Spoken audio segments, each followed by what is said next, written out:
अवधूत चिंतन श्री गुरुदेव दत्त श्री स्वामी समर्थ तुम्हा सगळ्यांचं माझ्या चॅनलमध्ये खूप खूप मनापासून स्वागत आहे। आज आहे 6वी माळ, आज शुक्रवार आहे। आजच्या दिवशी आपल्याला लवंगाची अतिशय प्रभावी सेवा करायची आहे। याचा व्हिडिओ ऑलरेडी केलेला आहे, नक्की जाऊन तुम्ही बघा।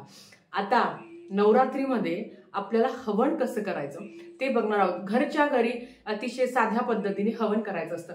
तुमच्या घरात जर घटस्थापना होत असेल आणि जर तुमच्या घरात अखंड दिवा लावला असेल आणि मेन म्हणजे तुमच्या घरात जर दुर्गा सप्तशती पारायण होत असेल, कोणी 14 पाठ केले, कोणी 28 पाठ केले, कोणी 9 पाठ केले, कोणी 7 पाठ केले, कोणी 5 पाठ केले, ज्यांनी पाठ नाही केले ते देखील आपल्याला हवन करायचं आहे।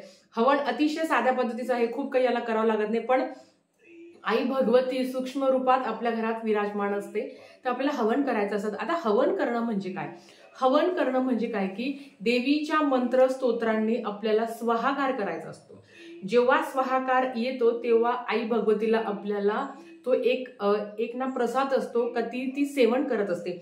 जेव्हा स्वाहा म्हणतो तेव्हा आई भगवती तोंड उघडत असते, म्हणून स्वाहा असं म्हटल्यावर त्या अग्नीमध्ये आपल्याला आहुती द्यायची असते। ते काय काय ते तुम्हाला मी थोड्या वेळात सांगतेच। आता फक्त मी तुम्हाला सांगणार आहे की आपल्याला हवनाचं काय महत्व आहे। सगळ्यात आधी दुर्गा सप्तशती पारायणाचं समाप्ती कशी करायची, दुर्गा सप्तशती पारायणाचं उद्यापन कसं करायचं।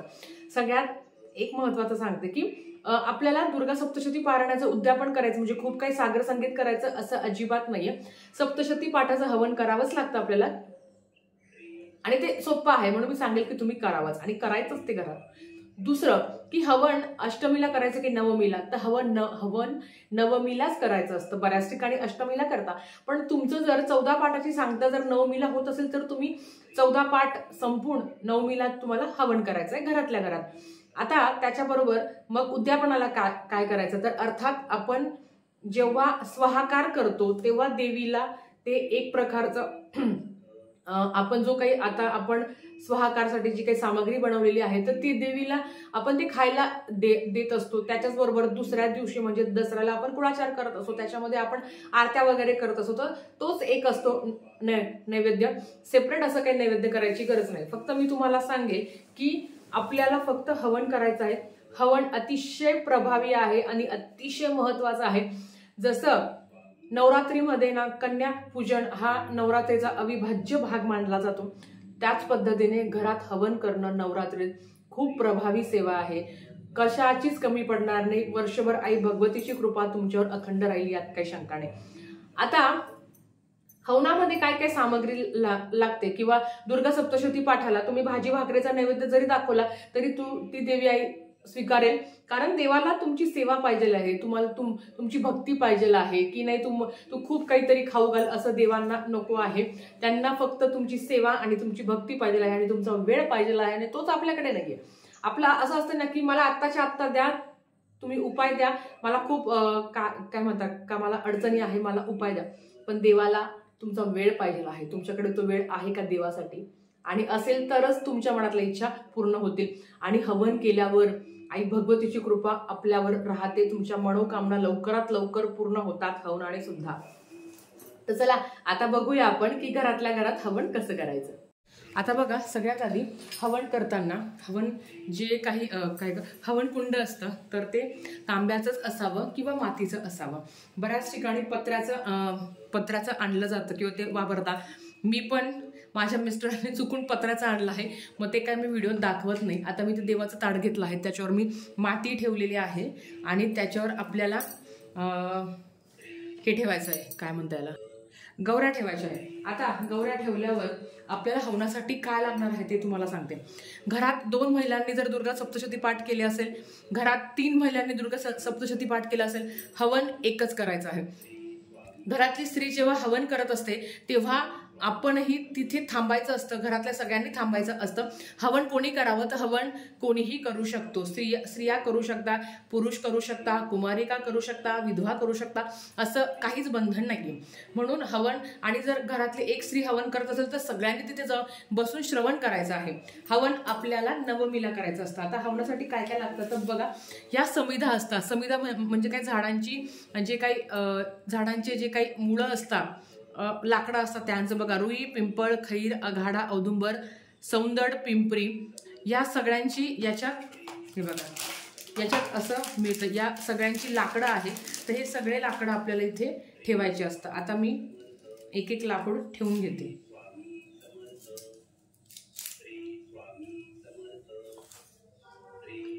या पद्धतीने.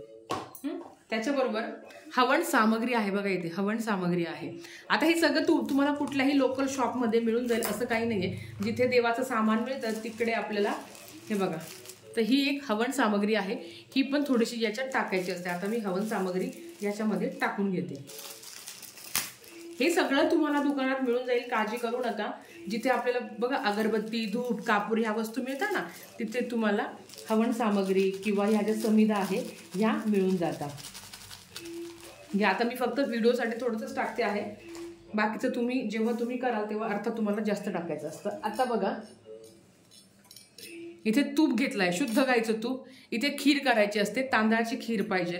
इथे तांदूळ आहे, साखर आहे, तीळ आहे. आता लक्षात घ्या, आपण जेव्हा पितरांसाठी बघा, आपण जेव्हा तर्पण केलं, पितरांना नैवेद्य दिला, तेव्हा आपण काळे तीळ वापरले. ते पितरांसाठी असतात. देवांसाठी पांढरे तीळ असतात. म्हणून इथे पांढरे तीळ घ्यायचे आहे, साखर घ्यायची आहे, तांदूळ घ्यायचे आहे, तांदळाची खीर घ्यायची आहे आणि तूप घ्यायचं आहे. या पद्धतीने इथे मी तुम्हाला दाखवते. तर बघा, सगळ्यात आधी आपल्याला देवाला दिवा लावून घ्यायचा आहे. दिवा लावून घेतल्यानंतर, कारण कुठली सेवा जरी आपण हवन पेटवत असो तरी पण आपल्याला इथे दिवा लावून घ्यायचा आहे. आणि हे जे तूप आहे ना, तर हे शुद्ध गाईचंच तूप पाहिजे बरं का. देवीचं हवन करताना शुद्ध गाईचंच तूप पाहिजे. तर इथे जो दिवा आहे त्याला पण मी हळदी कुंकू लावून घेते आणि सेवेला सुरुवात करते. आता हवन पेटवताना भीमसेनी कापूर आणि शुद्ध गाईचं तूप याने आपल्याला हवन पेटवायचं असतं.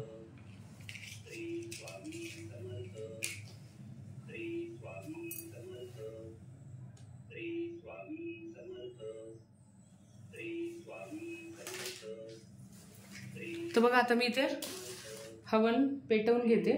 आणि आता स्वाहाकार कशाचा करायचा, तर लक्षात घ्या, स्वाहाकार हा आपण जेव्हा तुम्ही दुर्गा सप्तशती पाठ, तुमचा जर शेवटचा पाठ असतो ना, तर त्या शेवटच्या पाठाला पण तुम्हाला हवन करायचं असतं. म्हणजे दुर्गा सप्तशती पाठाने आपल्याला हवन कसं करायचं, तर आपण जेव्हा अध्याय पहिला घेतो आणि पहिल्या अध्यायाची जेव्हा ओव्या सुरू होता तेव्हा स्वाहाकार करून स्वाहा करायचा असतो. पहिली ओवी संपली की स्वाहा, ओवी संपली की स्वाहा असं. आता दुर्गा सप्तशती पाठाने स्वाहाकार करू शकता. दुसरं येतं ते आपल्याला श्रीसूक्तम. हो, तुम्ही श्रीसूक्तम म्हणून पण स्वाहाकार करू शकता. जसं आपण कुंकुमार्चन करतो बघा, नमो नमः म्हणतो, तसं हवन करताना आपल्याला स्वाहा म्हणायचं असतं. कारण जेव्हा आपण स्वाहा म्हणत असतो तेव्हा आई भगवती तिचे मुख ना उघडत असते, तर तिला आपण ते अन्न तिला देत असतो. म्हणून स्वाहा, आणि स्वाहा म्हणताना आवाज मोठा काढायचा असतो. बाकीचे मंत्र स्तोत्र तरी हळू म्हटले तरी चालेल, पण आवाज स्वाहा करताना मोठा काढायचा असतो. आता हे जे सामग्री आहे हे मी सगळं एकत्र करते आहे. तुम्ही दुर्गा सप्तशतीने पण हवन करू शकता, किंवा तुम्ही श्रीसूक्त म्हणून पण हवन करू शकता, नाहीतर तुम्ही नवार्णव मंत्र म्हणून सुद्धा हवन करू शकता. आता इकडे ना हे ठेवलेले आहे. आता त्याच्याबरोबर आपल्याला इथे गव्हाच्या लोंब्या पण लागतात, पण मला त्या भेटल्या नाही. जेव्हा माझ्याकडे हवं असेल तेव्हा मी आणेल. तर ह्या सगळं मी एकत्र करून घेतलं. आता सुरुवातीला अर्थात आपल्याला गणपती बाप्पांचं आव्हान करायचं असतं, तर त्याच्यासाठी आता मी खाली ठेवते. आणि गणपती बाप्पांचं आव्हान करण्यासाठी आपल्याला ओम गण गणपतये नमो नमः स्वाहा, ओम गण गणपतये नमो नमः स्वाहा, ओम गण गणपतये नमो नमः स्वाहा, ओम गण गणपतये नमो नमः स्वाहा, ओम गण गणपतये नमो नमः स्वाहा, ओम गण गणपतये नमो नमः स्वाहा, ओम गण गणपतये नमो नमः स्वाहा. ह्या पद्धतीने गणपती बाप्पांचं नामस्मरण करून 11 वेळा आपल्याला स्वाहाकार करायचा आहे. आता गणपती बाप्पाची सेवा तर करून झाली. आता काय येतं, तर आपल्याला आता आई भगवतीच्या नावाने स्वाहाकार करायचा आहे. आता मी तुम्हाला आई भगवतीच्या नावाने फक्त नवार्णव मंत्राचा स्वाहाकार करून दाखवते, की जेणेकरून तुम्हाला समजेल. बघा, आता आपल्याला देवीच्या नावाने जेव्हा स्वाहाकार करायचं असतं, तर सुरुवातीला आपण तूप घेऊया. ओम ऐं ह्रीं क्लीं चामुंडाय विचे स्वाहा. स्वाहा करतानाच आपल्याला आहुती द्यायची आहे. ओम ऐं ह्रीं क्लीं चामुंडाय विचे स्वाहा. ओम ऐं ह्रीं क्लीं चामुंडाय विचे स्वाहा. ओम ऐं ह्रीं क्लीं चामुंडाय विचे स्वाहा. ओम ऐं ह्रीं क्लीं चामुंडाय विचे स्वाहा. आता तुम्ही 108 वेळा तुम्ही 99 मंत्राचा उच्चार करून तुम्ही स्वाहाकार करू शकता. पण मी श्री सुक्तमचा स्वाहाकार करते आणि ते पण सोपं आहे, त्याला काही खूप वेळ लागत नाही. ओम ऐं ह्रीं क्लीं चामुंडाय विचे स्वाहा. ओम ऐं ह्रीं क्लीं चामुंडाय विचे स्वाहा. आता हे पण तुम्हाला सांगतो. ह्या 2 बोटं किंवा हे 3 बोटं, ह्या 3 बोटांनी किंवा ह्या 2 बोटांनी तुम्हाला स्वाहाकार करायचा आहे. ओम ऐं ह्रीं क्लीं चामुंडाय विचे स्वाहा. ओम ऐं ह्रीं क्लीं चामुंडाय विचे स्वाहा. ओम ऐं ह्रीं क्लीं चामुंडाय विचे स्वाहा. ओम ऐं ह्रीं क्लीं चामुंडाय विचे स्वाहा. ओम ऐं ह्रीं क्लीं चामुंडाय विचे स्वाहा. ओम ऐं ह्रीं क्लीं चामुंडाय विचे स्वाहा. ओम ऐं ह्रीं क्लीं चामुंडाय विचे स्वाहा. ओम ऐं ह्रीं क्लीं चामुंडाय विचे स्वाहा. ओम ऐं ह्रीं क्लीं चामुंडाय विचे स्वाहा. या पद्धतीने तुम्हाला करायचं आहे. आता याचा स्वाहाकार झाल्यावर तुम्हाला जी आपण खीर केलेली आहे त्याचा पण तुम्हाला स्वाहाकार करायचा आहे. ओम ऐं ह्रीं क्लीं चामुंडाय विचे स्वाहा. ओम ऐं ह्रीं क्लीं चामुंडाय विचे स्वाहा. ओम ऐं ह्रीं क्लीं चामुंडाय विचे स्वाहा. ओम ऐं ह्रीं क्लीं चामुंडाय विचे स्वाहा. या पद्धतीने. आता हे जास्त मी तुम्हाला करून दाखवत नाही, नाहीतर ते विझून जाईल. जेव्हा आपण सगळ्यांचा स्वाहाकार करतो तेव्हा अग्नी चांगली प्रज्वलित होते आणि त्याच्यानंतर शेवट खिरीचा स्वाहाकार तुम्हाला करायचा आहे. आता स्वाहाकार केल्यानंतर याचं थोडंसं जी रक्षा उरलेली असते तर ती अर्थात तुम्हाला निर्माल्यात टाकायची आहे. आई भगवतीच्या उच्च कोटीच्या सेवेमध्ये हवन घरच्या घरी अतिशय साध्या पद्धतीने तुम्ही करा. खूप प्रभावी सेवा आहे आणि तुम्ही पाहिलं त्याला काही जास्त वेळ पण लागला नाही आणि जास्त वस्तू पण लागल्या नाही. बघितलं तुम्ही, काहीच वेळ लागला नाही. खूप प्रभावी सेवा आहे, खूप जास्त प्रभावी सेवा आहे. आपल्या घरात आई भगवतीच्या नावाने हवन होणं हे अतिशय भाग्याचं आहे.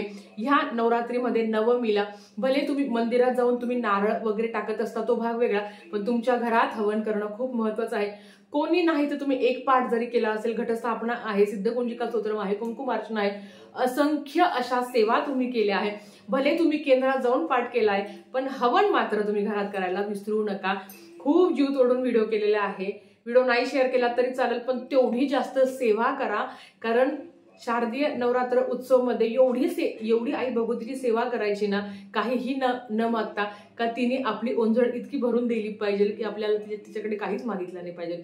शुद्ध भावनेने यथाशक्ती आपल्याला घरच्या घरी हवन करायचं आहे आणि सेवा करायची आहे. तर झालेली सेवा आई भगवतीच्या चरणी आणि महाराजांच्या चरणी मी रुजू करते आणि आजचा व्हिडिओ इथेच थांबवते. आवडला असेल तर लाईक शेअर सबस्क्राईब करा. भेटूया परत अशाच एका नवीन व्हिडिओ सोबत. श्री स्वामी समर्थ.